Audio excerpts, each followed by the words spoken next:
what exactly is the NCQG and why is it so important? To understand NCQG, let's go back to 2009, when developed countries made a commitment of jointly mobilizing $100 billion every year by 2020 for climate action in developing countries. In 2015, this deadline was extended to 2025.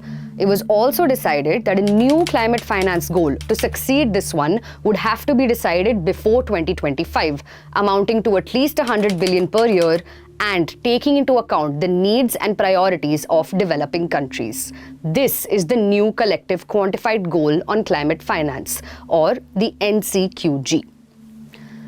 Sadly, none of the goals have been met since its announcement. The latest estimates show that developed countries mobilized about $89.6 billion in 2021. This is a drop in the ocean compared to the climate finance needs of developing countries, which run into trillions.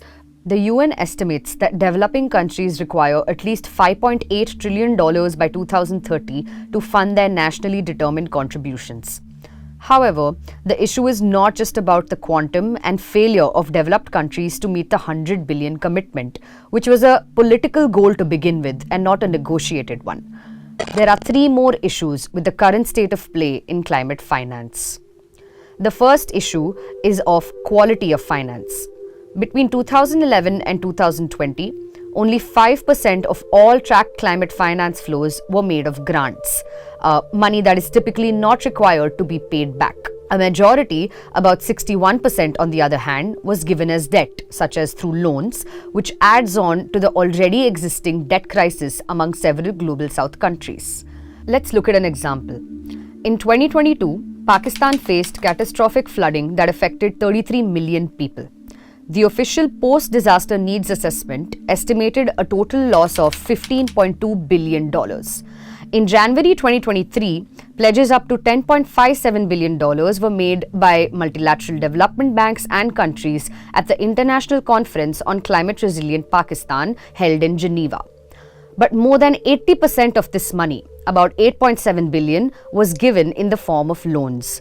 And these loans ultimately ended up adding more burden to Pakistan's already existing external debt amounting to $126 billion. Secondly, the money is not going where it is needed.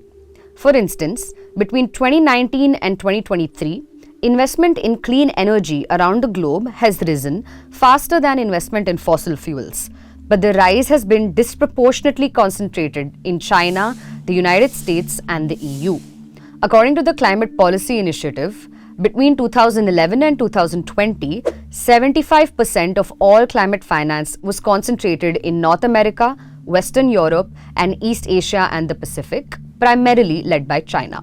Finally, a large part of the global south is perceived to have higher risk, leading to a higher cost of capital, particularly for green technologies in these countries. All these reasons further signify the need for a fair and adequate new climate finance goal that represents the needs and priorities of developing countries. So, where does the question of finance go from here? So far, 8 technical expert dialogues have been held over the last 2 years discussing various elements that comprise this goal, such as timeframes, whether the new goal should have a short-term time period between 2025 and 29 in line with the cycles of nationally determined contributions of developing countries, or a longer time period, say 10 years or more. Structure, for instance, whether the goal should be a single decided quantified figure or if it should be framed in terms of a country's GDP or GNI. Options for how the quantum of the goal should be arrived at have also been discussed extensively, and on qualitative elements, options on whether the type of finance, concessional, grant-based, private or public, should be included in the goal and how they should be incorporated have been discussed as well.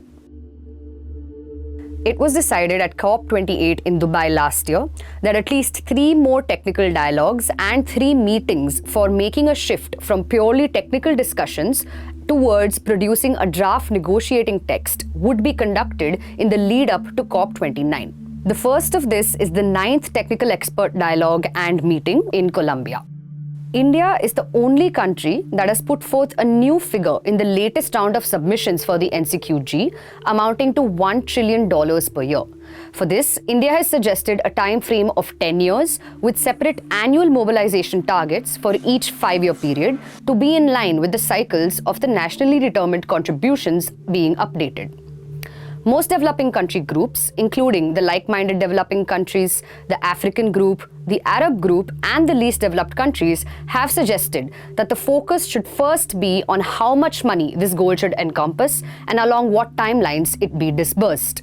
In contrast, developed country submissions have suggested, such as those of the US and the EU, that the priority should be on who provides the money or who the contributors are, as well as determining who should receive it, that is, the recipients. These distinctions in approach are reflective of the stark difference between the needs and priorities of countries who have contributed to and those who are impacted by the climate crisis.